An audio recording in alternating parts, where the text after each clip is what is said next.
Bueno, bienvenidos. Este es la última lección asincrónica del módulo 2, que vendría siendo la 2.3.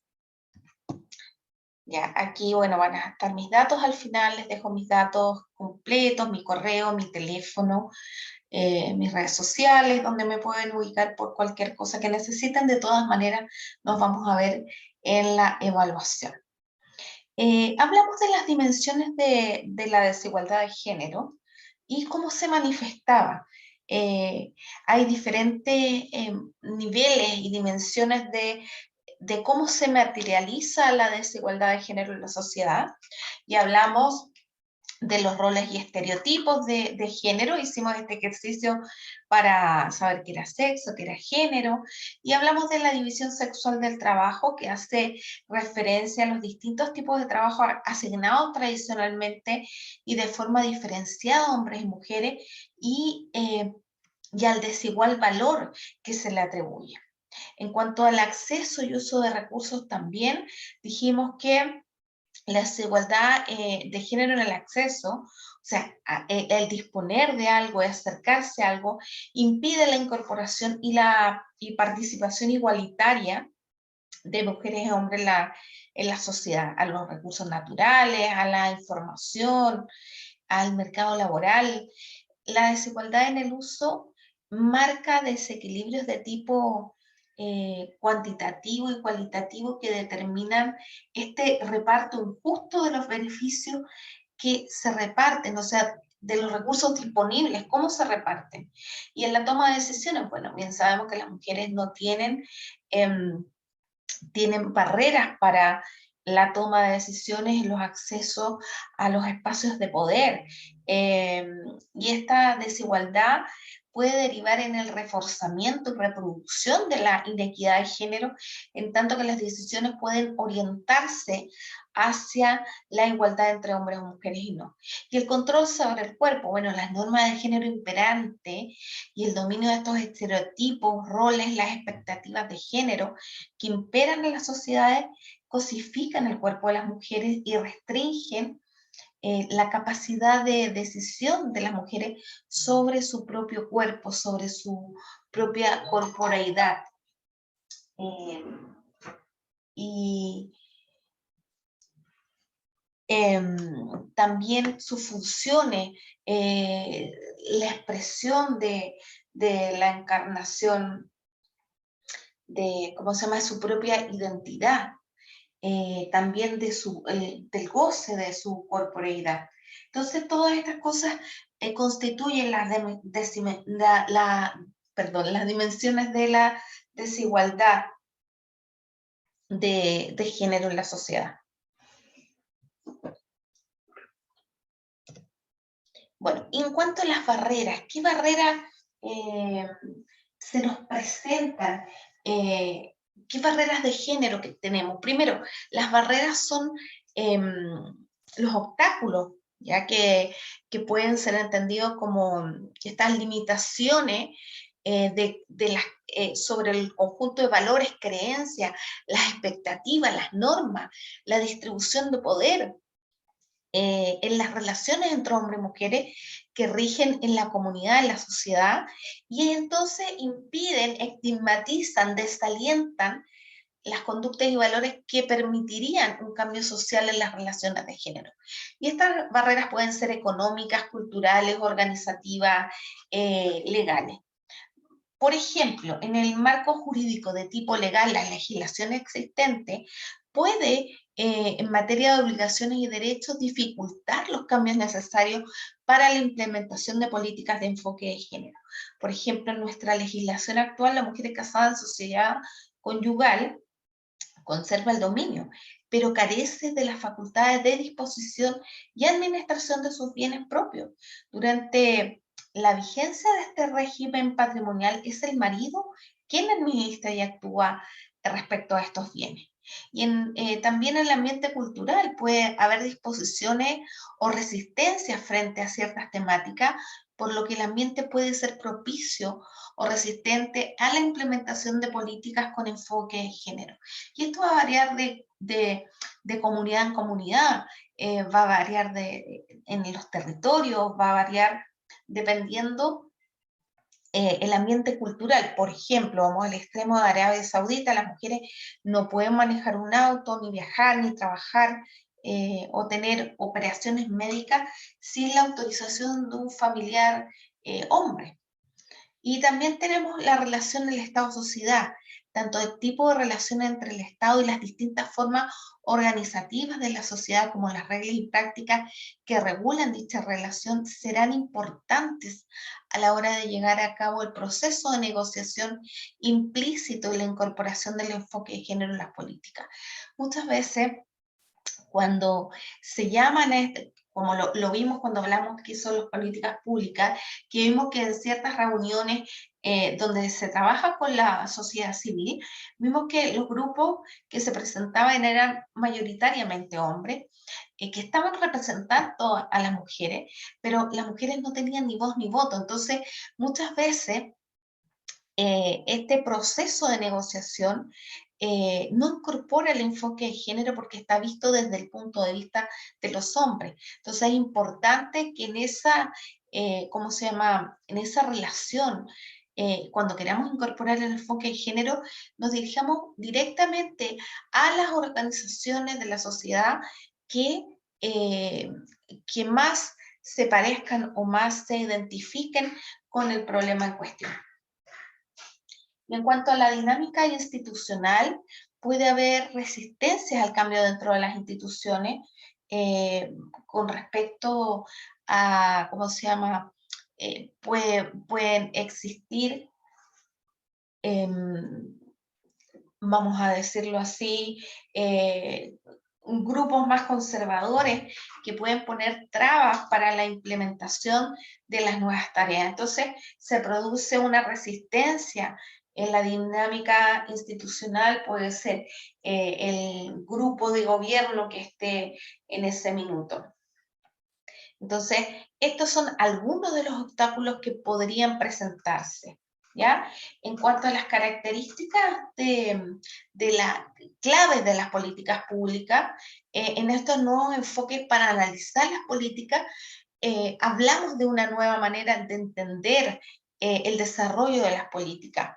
Necesitamos ponernos estos lentes de género, poner especial atención a, para cuando vamos a analizar, enfocarnos y evaluar la política, también importan, ¿cómo se llama?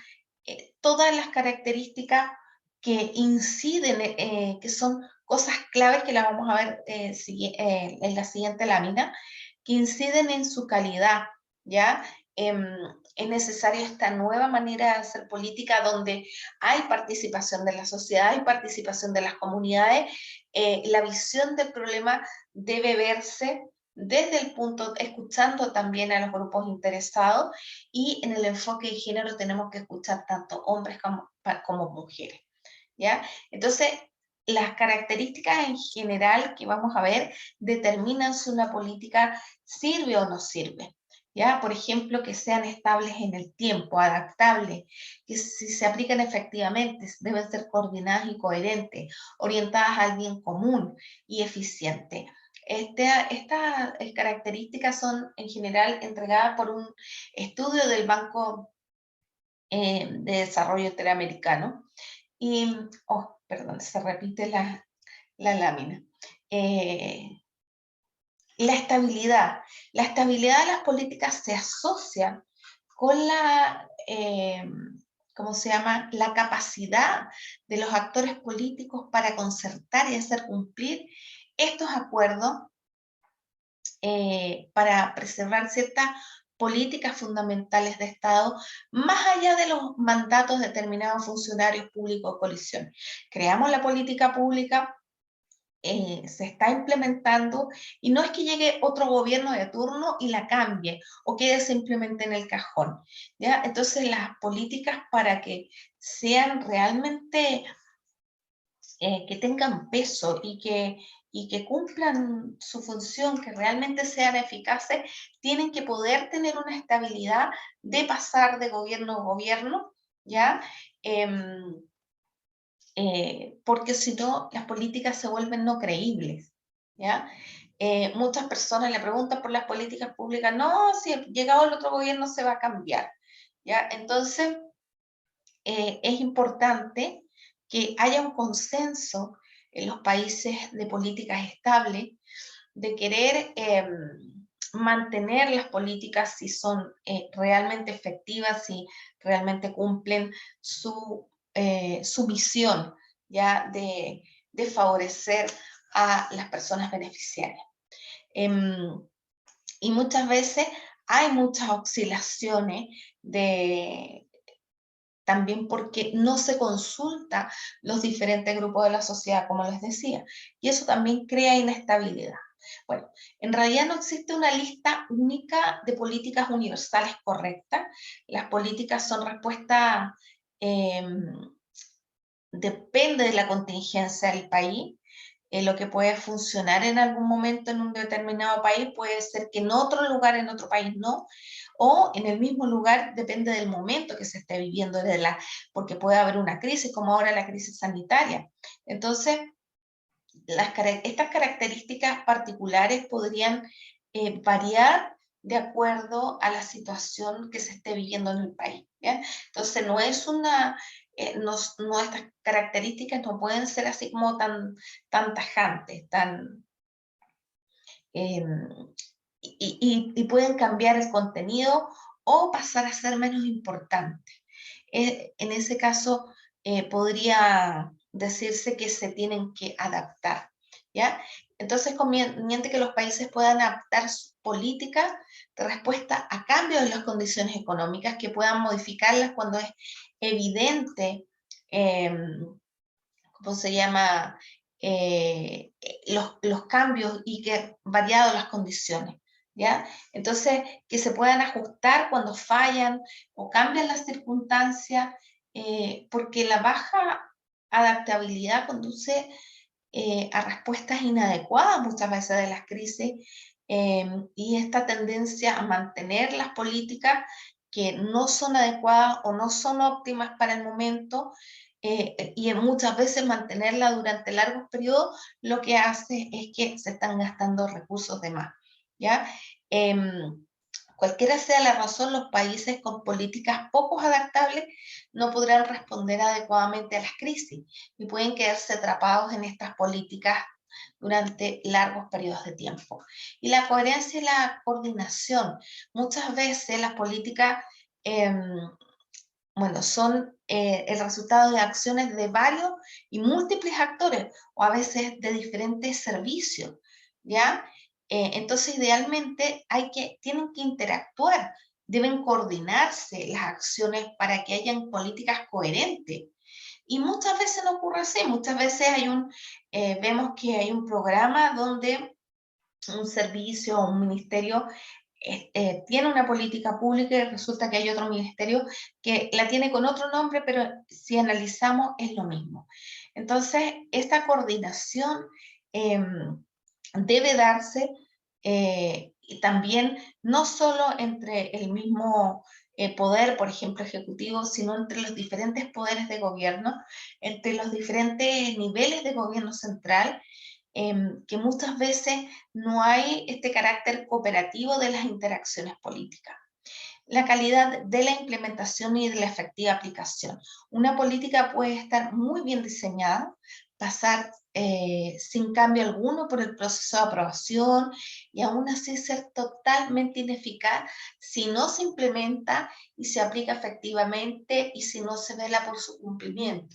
Nos reunimos, tenemos el presupuesto, pasamos todas las etapas y ahí la dejamos, que fluya sola. Las políticas no fluyen solas, hay que estar velando, hay que estar analizando, tienen que haber indicadores que nos muestren la efectividad, el impacto que está teniendo la política.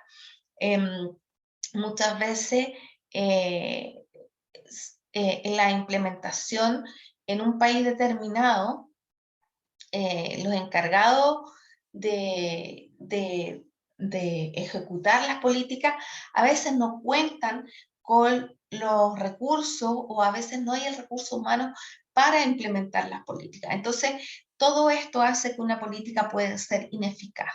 Y orientación hacia el interés público. Las políticas públicas no deben ser orientadas a grupos de personas específicos para beneficios privados o beneficios de alguna fracción o una región, de estos políticas concentradas con subsidios específicos. Eh, Esto va absolutamente vinculado a la desigualdad, o mejor dicho, a la inequidad, porque puede haber igualdad para aplicarlas a todos, pero puede haber inequidad porque no todos necesitan las mismas cosas. Eh, entonces, cuando los intereses de la política pública, los beneficiarios, son miembros de la élite que detentan el poder económico, político, entonces las decisiones políticas las inclinan a su favor y eso hace que una política pública sea absolutamente ineficaz.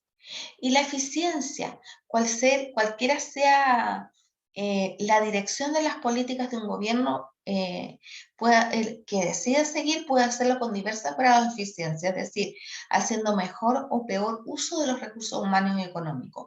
Y esto guarda relación con la orientación del interés público, dado que en la medida de que los encargados de formular las políticas favorezcan indebidamente a sectores específicos en detrimento del interés general, se estarían alejando de la asignación eficiente de los recursos y eso sería un derroche del gasto público. Hay tres principios que quería comentarles básicos para tomar en cuenta la incorporación de la perspectiva de género.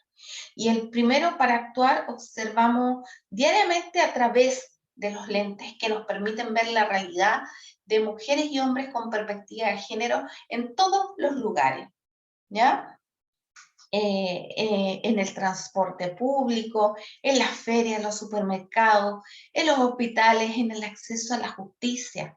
Es importante ponernos los lentes de género cuando vamos al cine, cuando pasamos tiempo o educamos a nuestros hijos e hijas, eh, cuando trabajamos con los párvulos, en la convivencia familiar, en la convivencia laboral, etcétera, ¿ya? Entonces, una tarea clave es ponernos nuestros lentes de género, identificar aquellos estereotipos que se encasillan los roles y papeles sociales de mujer y hombre de la mano de la identificación de estos estereotipos.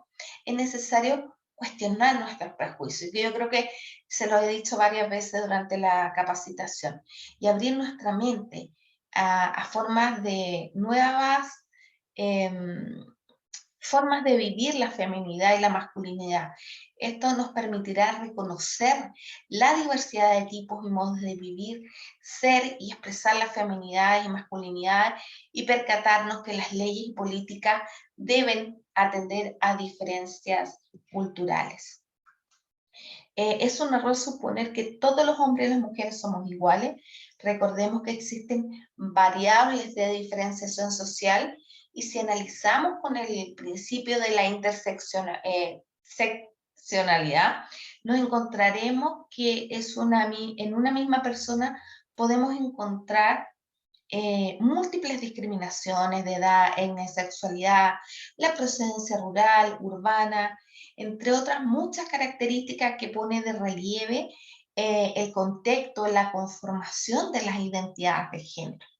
En segundo lugar, comprender las desigualdades de género.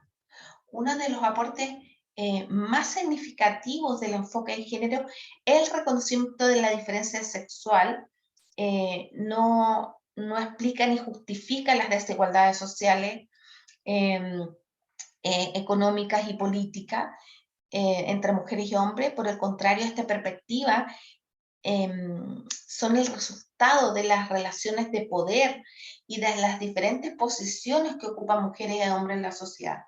Un elemento básico para comprender la desigualdad de género es la división sexual del trabajo, es decir, la separación de la esfera pública de la esfera doméstica, con ámbitos diferenciados de los roles de las mujeres y hombres. Se ha construido hasta nuestros días un orden social y jurídico que incentiva la participación de hombres en la economía, en la política, como agentes activos, protagónicos, y restringe a la mujer, dada su sobrecarga, ¿cómo se llama?, de tareas y responsabilidades en la esfera doméstica. El aporte más importante del reconocimiento de esta división sexual del trabajo ha sido la definición de dos tipos de trabajo. El trabajo remunerado o productivo, que se realiza en la construcción, en el comercio, en la agricultura, y otras tareas realizadas en mayor proporción por los hombres, obviamente. Y por su parte, el trabajo no remunerado, también conocido como trabajo reproductivo, es aquel que se realiza para garantizar la sobrevivencia de personas y familias. Bueno, y que su contribución es relevante, no obstante su valor no está reconocido socialmente, pero según el primer estudio nacional de valorización económica del trabajo doméstico y de cuidado no remunerado en Chile, al otorgar un precio, el valor económico al trabajo doméstico y de cuidado, nos aportaría con un 21,8% del total, mucho más que cualquier otro rubro económico, seguido por los financieros, los empresariales, con un 11,8%. Entonces, estimar la magnitud del trabajo doméstico, su importancia y valor económico es el primer paso para dimensionar y localizar la llamada esta pobreza de tiempo. Las mujeres son las que más tiempo dedican a estas tareas, y es fundamental la visibilización, el reconocimiento, porque de otro modo va a pasar desapercibido siempre el tremendo aporte que realizan al desarrollo de los países, y es principalmente desarrollado por las mujeres. Todos estos cuidados y trabajos domésticos tienen un valor económico social, pero no recibe una remuneración económica. Por ello, su realización se considera una carga. Y evidentemente las mujeres que lo realizan limitan sus oportunidades de disfrutar su tiempo libre y para ser ciudadanas activas participando de las decisiones políticas de la comunidad y el país. Por ello, se considera que esta división sexual del trabajo es la barrera más sólida que enfrentan las mujeres para lograr su desarrollo personal y profesional.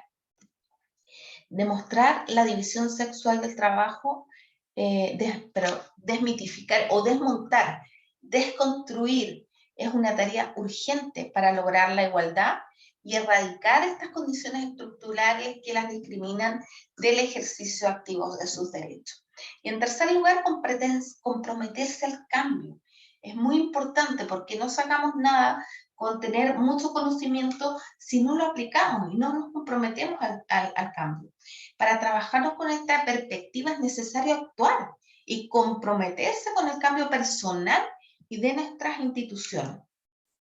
Se trata también de cuestionar las costumbres y creencias profundamente arraigadas, identificar las obligaciones de los distintos poderes del Estado que están obligados a cumplir los acuerdos y compromisos del Estado a nivel internacional, ¿ya? Que son el de promover, respetar, proteger, garantizar, promover una cultura para el reconocimiento y respeto de los derechos humanos. En cuanto al derecho de las mujeres, los estados deben promover la erradicación de los estereotipos y los roles de género que impiden el pleno acceso a la educación, a la salud, a la vivienda, a los créditos, al arte, a la cultura, a la justicia. Y respetar, la obligación de respeto implica que el Estado debe cumplir con la conducta establecida en la norma, no debe interferir en el cumplimiento de los derechos humanos, lo que significa que los poderes e instituciones están obligados a respetar y a no violar los derechos humanos con acciones, con omisiones de ningún tipo. Proteger, establecer medidas en los diferentes ámbitos político, administrativo, jurídico, establecer políticas de igualdad para que los derechos humanos de las personas sean asegurados y respetados. Garantizar implica que todo el aparato gubernamental, toda la estructura del Estado en la que se manifiesta el ejercicio del poder público debe asegurar jurídicamente libre y pleno ejercicio de los derechos humanos. Entonces, los estados como consecuencia deben prevenir, investigar, sancionar todas las violaciones de los derechos humanos reconocidos por la Convención para la Eliminación de todas las formas de discriminación contra la mujer, procurando la justicia y, si es posible, la reparación del daño producido por la violación de estos derechos humanos. Y les voy a mostrar un ejemplo que es bien rápido, ¿ya? En cuanto a cómo se crea o cómo se analiza una política, un proyecto con perspectiva de género y sin perspectiva de género. Esto es un ejemplo chiquitito, así como bien que sucedió en realidad, pero es un ejemplo pequeño que les traigo para que visualicen más el tema, ¿ya? ¿Cuál es el problema? ¿Qué problema tenemos que resolver con una política? Los adultos mayores en alguna manera se han visto relegados y excluidos de la sociedad de la información y el conocimiento dado su escaso, casi nulo contacto con la tecnología. Entonces ese es el problema que tenemos. Bueno, y hoy en día esta necesidad de comunicarnos, que fue tremendo durante la pandemia, ¿ya? Eh, Vimos cómo el mundo entero se volcó a los canales digitales, a comprar, a trabajar, mantenernos comunicados con la familia, con los amigos. Entonces, tomó una importancia tremenda. Em, la conectividad es vital en estos minutos eh, y fue vital por los largos periodos de confinamiento que tuvimos. Entonces, fue un tremendo desafío para las personas de generaciones de más edad. Entonces, esto también impulsó a la tecnologización de las personas mayores, ¿ya? Bueno, eh, ¿se acuerdan que dijimos que los datos se deben desagregar por sexo? Bueno, para nosotros cuando construimos un proyecto, una política, tenemos que tener datos, datos de base. ¿Por qué queremos cambiarlo? No, porque resulta que los adultos mayores no tienen acceso a Internet. ¿De dónde saqué eso? Bueno, de publicaciones estadísticas, tesis, opiniones de personas expertas, informes, etcétera, que nos dan de repente cifras estadísticas. Este es un proyecto del 2013, ¿ya? Entonces, hasta el 2013, las personas de más de 65 años tenían acceso a la tecnología en un 5%. Hoy en día, ya les traigo la comparación para que lo vean, esta encuesta es reciente, perdón, nos dice que el 54% de la población adulta mayor en Chile tiene acceso a conexión de Internet de manera directa, que puede ser a través de alguien en el hogar, porque vive con los nietos, con los hijos, ¿ya? Pero no manejan mucho Internet por sí mismos, el 21.7%. Entonces, bueno, volvamos a nuestro estudio, que es del 2013, donde dice que el principal uso en los diferentes tipos de uso del computador de las personas mayores de 60 lo usan en un 2.1%. Enfóquense que es en el 2013, ¿ya?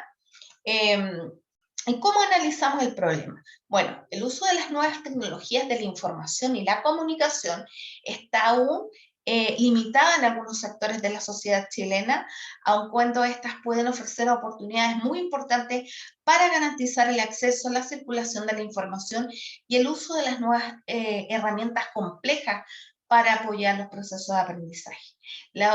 Esto lo dice la UNESCO. La alfabetización digital en el contexto educativo chileno, son escasas las propuestas de alfabetización digital para los adultos de todas las edades, mucho más en una población tan sensible como los adultos mayores, caracterizados en su mayoría por un escaso conocimiento y aprovechamiento de los recursos tecnológicos disponibles en la época actual. Entonces se eligió este público específicamente porque son las personas que en su juventud no tuvieron acceso a las nuevas tecnologías y a quienes se busca que se introduzcan en la nueva sociedad debido a que tienen una brecha digital amplia.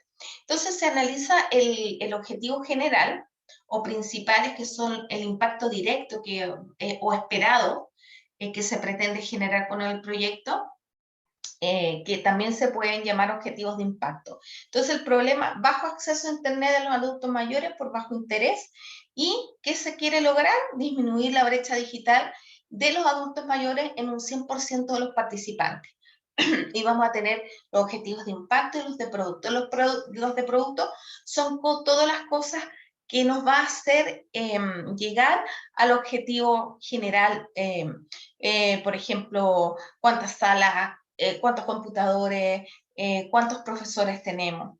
Y eso, todos los resultados los tenemos que medir con indicadores, ya que no es materia de este curso, pero sí se los menciono porque todo se tiene que medir, todo proyecto, toda política se tiene que medir y tienen que haber indicadores que nos midan desde el principio hasta el fin, y aquí les digo cómo lo medimos, que son la medición cuantitativa y cualitativa de las condiciones del problema y el cambio en el tiempo, como los elementos que nos van a servir para medir el logro de los resultados.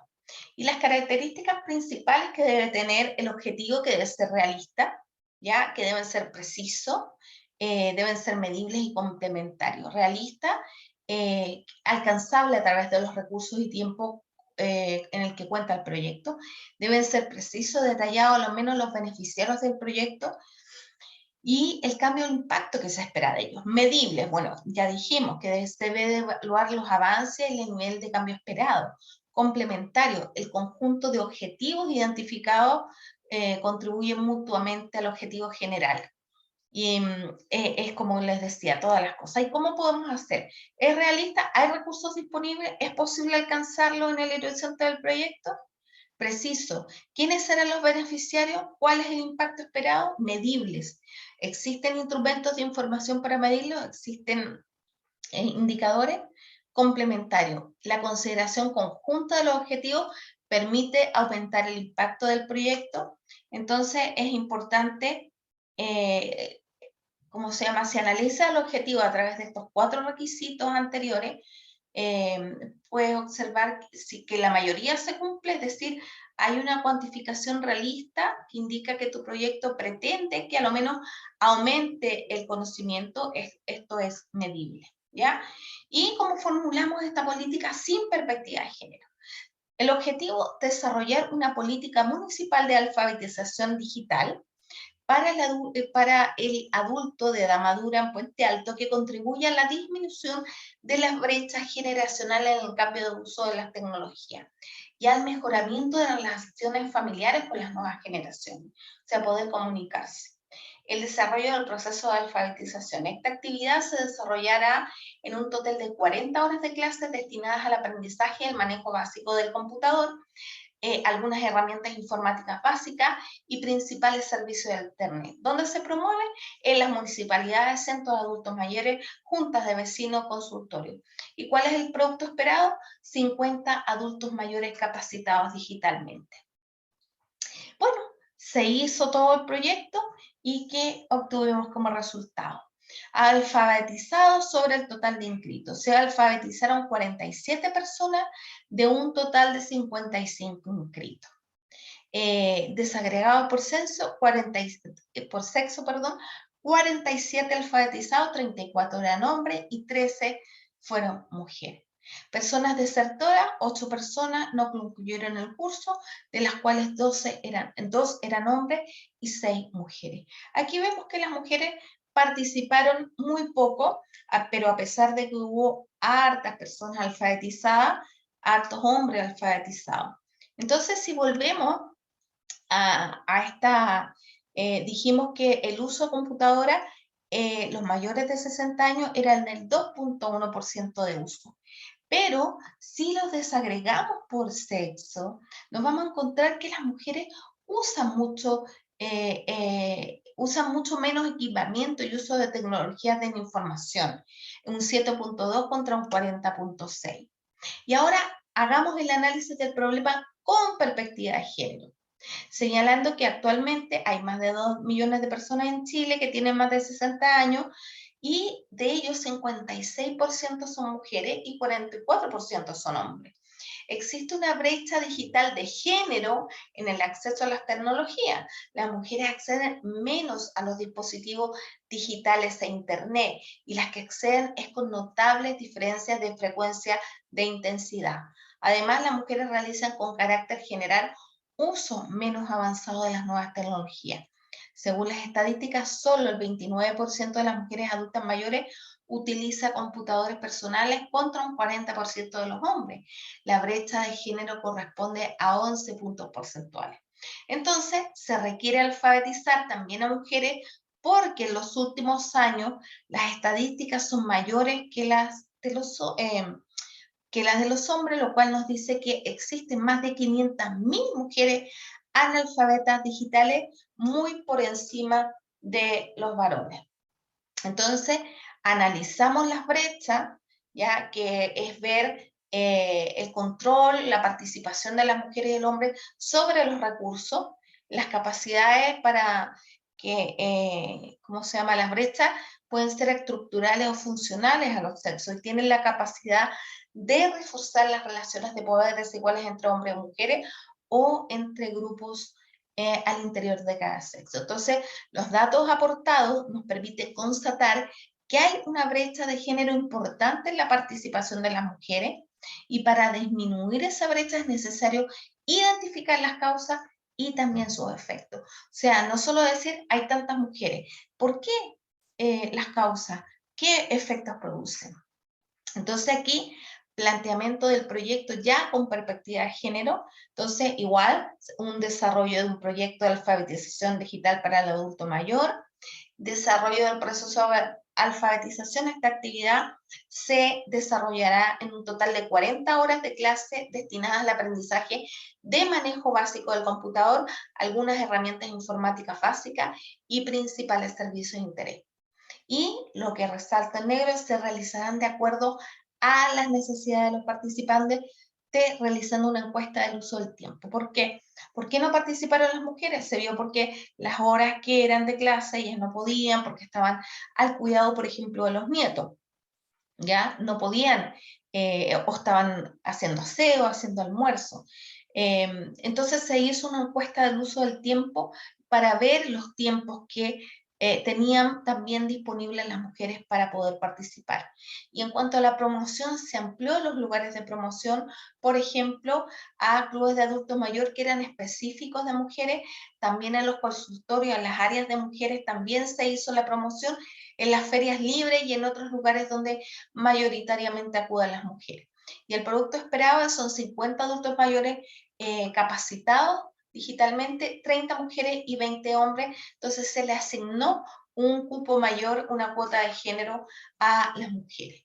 Y aquí les dejo como el análisis de género que se hace de las inequidades, brechas y barreras priorizadas para implementar este proyecto, ya para que ustedes lo lean, no hay que aprendérselo. ¿Y qué pasó? ¿Qué resultó? Bueno, de todos los inscritos se alfabetizaron 59 personas. De un total de 60 inscritos, se inscribieron también mucho más de los esperados.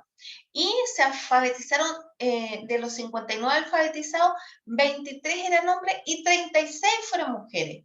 Entonces, esto generó que más mujeres pudieran participar porque se adecuaron los lugares, los tiempos a las mujeres, a los tiempos de las mujeres. Eso es ponerse los lentes de género, tener una perspectiva de género, porque los hombres igual participan, porque ellos tienen más tiempo, ¿ya? Personas desertoras, una sola persona, que fue una mujer, pero fue por motivos de salud. O sea, ninguna persona desertó porque no podía o se le hizo difícil. Incluso se instaló una guardería para que las mujeres que tuvieran, por ejemplo, nietos a cargo, fueran con los niños y los pudieran cuidar. Entonces aquí vemos la importancia del enfoque de género hasta en un proyecto súper chiquitito. Entonces es importante que ustedes conozcan cómo aplican la perspectiva de género. Esto es solamente un ejemplo, pero lo más importante es ponerse los lentes de género y poder querer hacer los cambios. Bueno, muchas gracias por su atención y con esto concluimos el módulo 2 completamente.